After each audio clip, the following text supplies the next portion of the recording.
వచ్చేది. 2014 నరేంద్ర మోడీ గారు ప్రధానమంత్రి అయ్యే కంటే ముందు. నరేంద్ర మోడీ గారు ప్రధానమంత్రి అయిన 2014 మే నుంచి 2024 మే దాటి 10 ఏళ్ళు అయింది. 10 ఏళ్లలో Apple iPhone 20% of the Apple iPhones are manufactured in India. 20% of the Apple iPhones are manufactured in India అన్న. ఒక ఐఫోన్ తయారు కాకపోతుంది. ఐఫోన్ కావాలంటే అమెరికాకి వెళ్ళి కొడుకో బిడ్డకో తెప్పించుకునే స్థితికి వెళ్ళి ఇవాళ ప్రపంచ మార్కెట్ లో 100కి 20 మొబైల్ ఆపిల్ ఐఫోన్ ఏడ తయారైతున్నాయన్నా ఇండియాలో తయారైతుంది. ఉత్తరే గాలిలో తయారైంది అన్న. కంపెనీ పెట్టవుదా? ఎంప్లాయీస్ ఉండరా? ఉద్యోగాలు రావు, ఉద్యోగాలు లేవని ఏడ్చేటువంటి ఎదోలకి మనం చెప్పాల్సింది ఏంటంటే ఒక ఆపిల్ కంపెనీయే 2014 నుంచి 2024 మధ్యలో భారతదేశంలో 6.3 లక్షల మందికి ఉద్యోగాలు ఇచ్చిందంటే ఒక్కసారి దేశం కంటే చిన్నదా? కాదు కదా.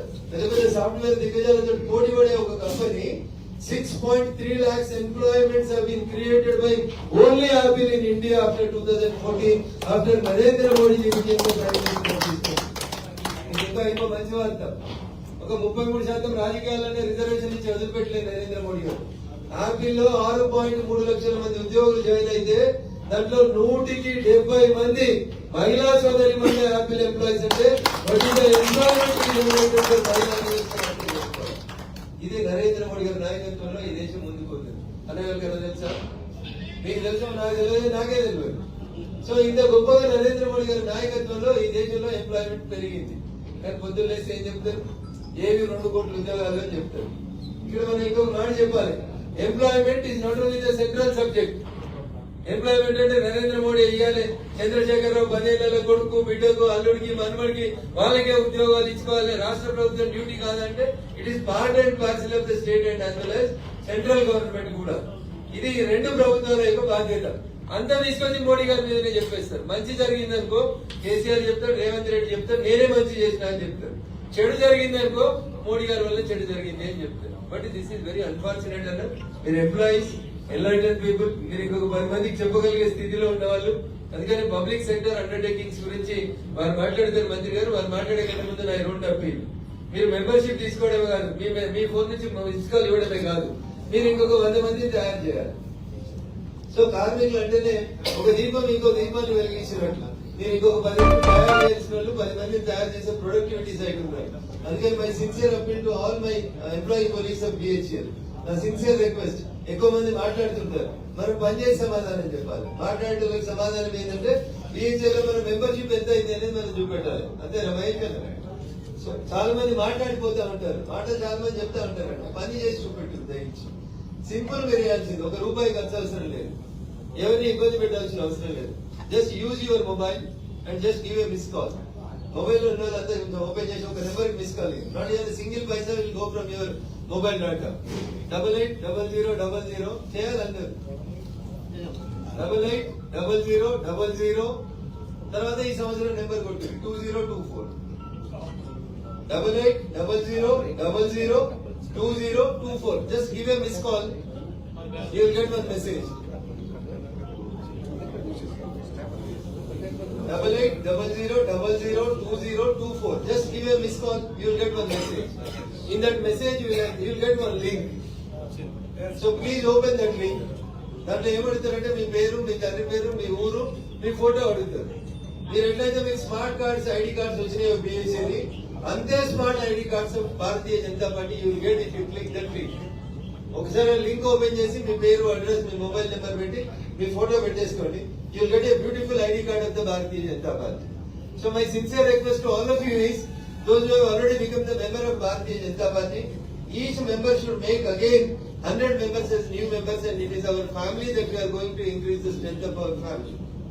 ఈ దేశంలో చాలా అబద్ధాలు తొందరగా ప్రచారం జరుగుతాయి. ఈ దేశంలో భారతీయ జనతా పార్టీ నరేంద్ర మోడీ గారు 3వసారి ప్రధానమంత్రి అయిన తర్వాత కొత్త చట్టాన్ని మనం తీసుకొస్తా ఉన్నాం. ఈ దేశంలో వక్ఫ్ చట్టం అనే కొత్త చట్టాన్ని తీసుకొస్తా ఉన్నాం. అబాలిషన్ ఆఫ్ వక్ఫ్ యాక్ట్ అని కూడా తెస్తా ఉన్నాం. మీకు అందరికి మెయిల్ ఐడీలు కూడా ఉంటాయి, ఉన్నాయా? నేను ఇప్పుడు రాజ్ కుమార్ కి ఒక లింక్ ఇస్తాను. నేను ఆ లింక్ కి మీరంతా మెయిల్ ఫార్వర్డ్ చేయాలి. జాయింట్ పార్లమెంటరీ కమిటీ అని ఒక కమిటీ వేసింది. ఆ కమిటీకి ఒక మెయిల్ ఐడి ఇస్తాం మీకు. ఇప్పుడు మీ గ్రూప్ లో పెట్టిస్తాను నేను రాజ్ కుమార్ కి. మీరందరూ ఏం చేయాలంటే దయచేసి దానికి ఒక మెయిల్ కొట్టాలి. ఎందుకంటే వక్ఫ్ చట్టాన్ని రద్దు చేసి ఆ భూముల మీద జిల్లా కలెక్టర్ కి అధికారం ఇచ్చి వక్ఫ్ చట్టాన్ని ఇచ్చేస్తానికి చెప్పి మన అభిప్రాయాన్ని పంపుని. దయచేసి మీకు అందరికి మెయిల్ ఐడీలు ఉంటే, ఐఫోన్ వాడుతున్నట్టేనే మెయిల్ ఐడీలు వాడుతున్నట్టు దయచేసి మీరంతా కూడా ఒక mail, I support the Waqf act 2024 which was brought by Narendra Modi government. ఒక లైన్ రాసి పంపించండి కింద Medak parliamentary right. The credit goes to Raghunandan Rao and your MP. The people don't know. Except that we should support, because Waqf Act, what it gives and what it is going to affect in the country, that we will explain why the session goes. మీకు అందరికీ Telugu, Hindi, English అన్ని భాషల్లో చెప్తాం. వక్ఫ్ చట్టాన్ని ఎందుకు రద్దు చేస్తా ఉన్నా, దానివల్ల నష్టం ఏముంది. ఈ దేశంలో ఏ పంచాయతీ అయినా, ల్యాండ్ పంచాయతీ అయితే అధికారం ఎవరికి ఉంటుంది అంటే కలెక్టర్ గారికి ఉంటుంది. కానీ వక్ఫ్, ఇది వక్ఫ్ భూమి అంటే కలెక్టర్ అధికారం ఉండొద్దట. ఉండాలా? ఎవరో నలుగురు వచ్చి హైదరాబాద్కి వెళ్ళొచ్చి ఇప్పుడు మనం కూర్చుని ఏరియా అంతా ఇది వక్ఫ్ ఆస్తి, ఎక్కడికి నిజాం నవాబ్ మా తాతదంటే ఇక మనం అందరం అన్నింటి పెట్టుకొని పోవాలంటున్నాడు. దాని మీద అప్పీల్ ఉండొద్దు అంటున్నాడు. ఉండాలా? ఉండొద్దు అప్పీల్? దేశంలో ఉన్న ప్రతి భూమి మీద, ప్రతి ఇంచు మీద కలెక్టర్ కి అధికారం ఉంటే వక్ఫ్ భూముల మీద కలెక్టర్ కి అధికారం ఉండొద్దట. ఉండాలా? ఉండొద్దా? అదే తెస్తున్నాం మనం. వాళ్ళు వచ్చిన బీరం కూడా మొత్తం వక్ఫ్ భూమి మీద ప్రకటించిపోయేది అనుకో, బీరం కూడా లేవు, ఇల్లు రాదు, లోన్ రాదు, కొత్త ప్లాట్ కొనుక్కోలేవు, రిజిస్ట్రేషన్ కాదు, all plots will go to the prohibition act. ఎవరో నలుగురు కూర్చొని ముల్లాలు మౌలాలు కూర్చొని రాసేస్తే మన బతుకు ఆగమవుతుంది. అందుకని కొత్త వక్ఫ్ చట్ట సవరణ బిల్లుని నరేంద్ర మోడీ గారి నాయకత్వంలో భారత పార్లమెంట్ తీసుకొస్తుంది. మీకు కొద్దిసేపటి క్రితమే లింక్ ఫార్వర్డ్ చేసిన ఆ లింక్ లో మీరందరూ కూడా ఐ సపోర్ట్ వక్ఫ్ యాక్ట్ అని చెప్పి which was brought by Narendra Modi అని మెయిల్ కూడా ఒకటి ఫార్వర్డ్ చేయండి.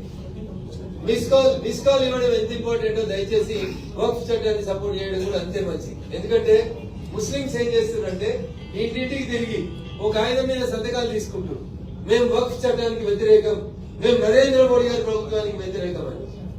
అరే వాళ్ళు గట్లా చేసినప్పుడు మనం ఏ గట్లా చేయలేదు.